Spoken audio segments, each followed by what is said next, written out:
All right. Hello and welcome to this episode where we're going to talk about OCD and anxiety recovery and really the problem with trying to recover. That's what this episode's going to be about. So, for those of you that don't know me, my name is Matt, and I'm the founder of Restored Minds and the creator of the AAA Response. And, before we dive into this episode, I'd really appreciate your support by liking and subscribing, as well as leaving a comment and review for the show, because that just really helps our algorithm and helps the information out to as many people as possible. And with your support, we can do that. And so if you would take a few just seconds to do that, it would really mean a lot to me and really help the show. So also there's some notes and resources down in the notes of the show. And so there's some links there where you can check out our workshop, a free guide that we have. And if you're looking for help on this journey, again, you can reach out to us at restoredminds.com because this is what we do, just every day, and we'd be happy to support you. So let's go ahead and talk about the problem with trying to recover. So this is a big hang up that I think a lot of people get caught up in, is this idea of recovery. And obviously I talk about recovery, and so it's not like I don't believe in recovery. It's just I think this pursuit of recovery becomes a paradoxical trap on this journey. And I want to talk about that in this episode. So let me go ahead and explain a little bit about what I mean. So when we first have an experience in some kind of the stress spectrum, right? Whether that's a phobia that we develop or panic attacks or OCD, just general anxiety, whatever it is. Our goal becomes changing that feeling state back to normal, right? Back to homeostasis. And we believe that that's what recovery is. And so we pursue that goal. And we convince ourselves that that's what recovery is. Recovery is when I feel, back to homeostasis. And to some degree, like that's a fair assessment, right? I mean, it makes sense. It's like, I don't feel good. When I feel good, I'll be recovered, right?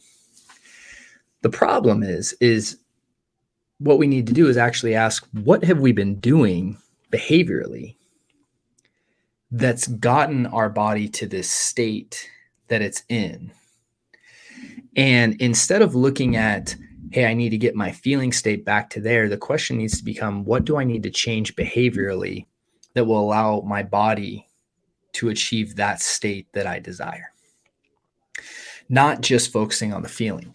And the pursuit of recovery becomes so relentless that we end up engaging in all these behaviors that paradoxically keep us stuck, because we're pursuing a feeling as opposed to pursuing changing the behaviors that are keeping this wheel going.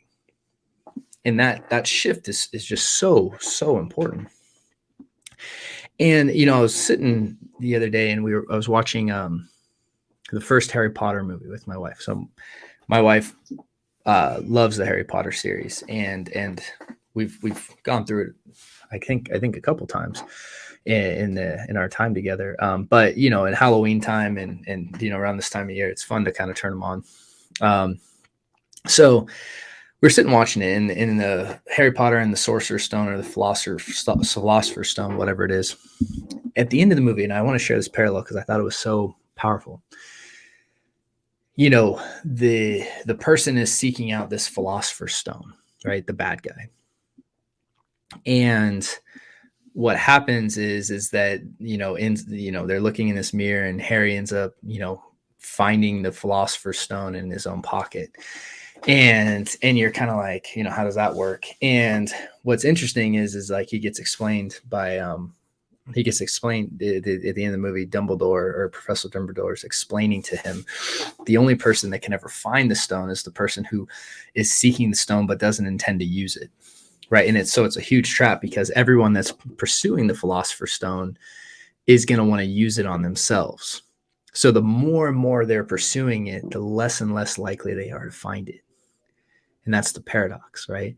And I think there's something to that with OCD and anxiety recovery, because the more and more you're trying to get to a feeling state of no anxiety, the paradox is you're going to do a bunch of things that are actually going to reinforce anxiety and keep you in the loop. And so it becomes this like never ending pursuit, right? Of saying, I'm going to recover, I'm going to recover, I'm going to recover. And it's like, yes, recovery totally is possible.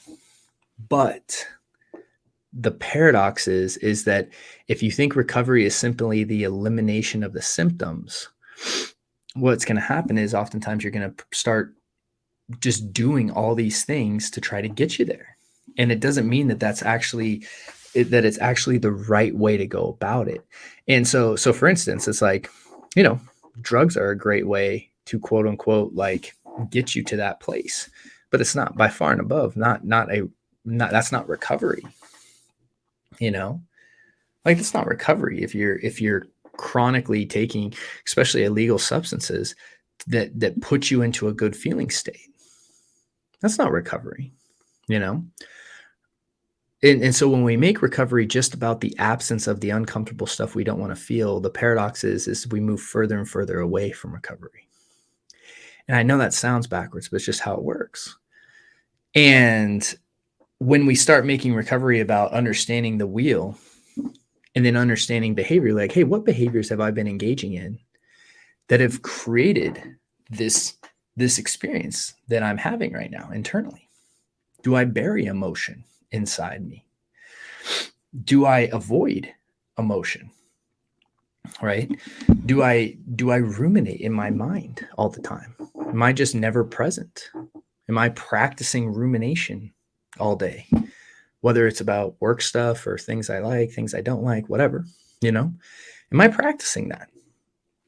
And then the secondary result of those behaviors is what's presently happening.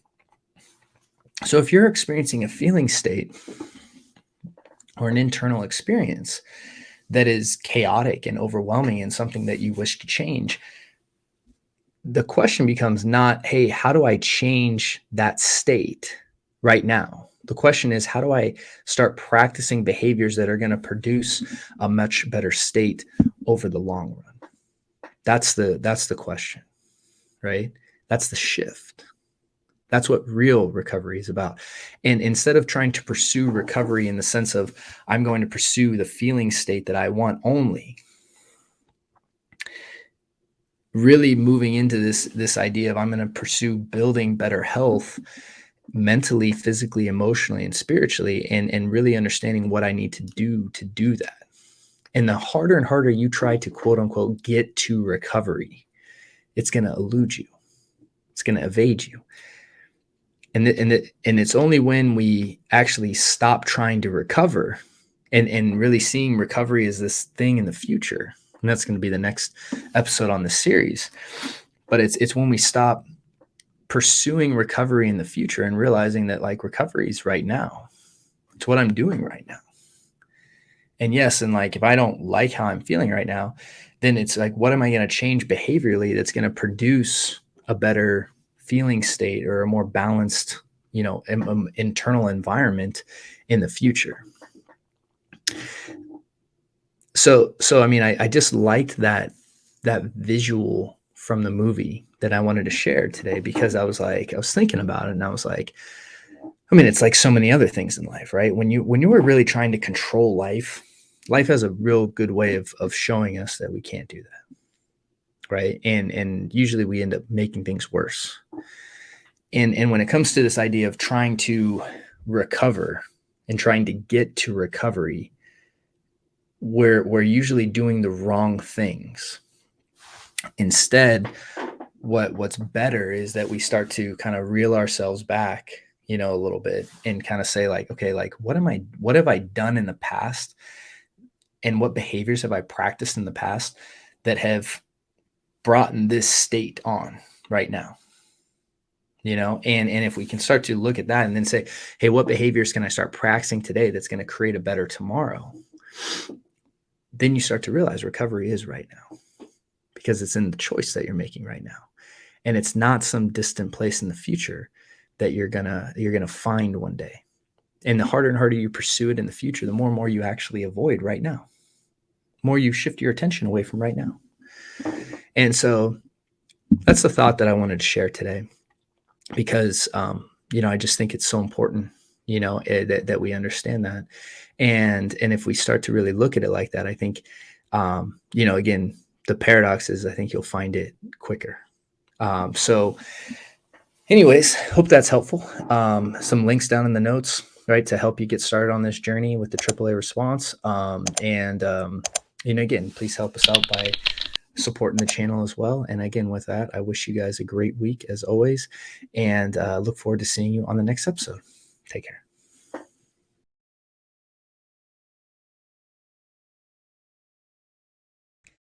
Thank you so much for watching that video. And so if you're struggling with OCD and anxiety, I just wanted to let you know that we have a free training for you over at Restored Minds, where you can start learning how to use our AAA response to really break out of that loop and ultimately take back control of your life. And all you need to do to access is just click the little link below and you'll be taken to a page where you can register today. Thank you so much.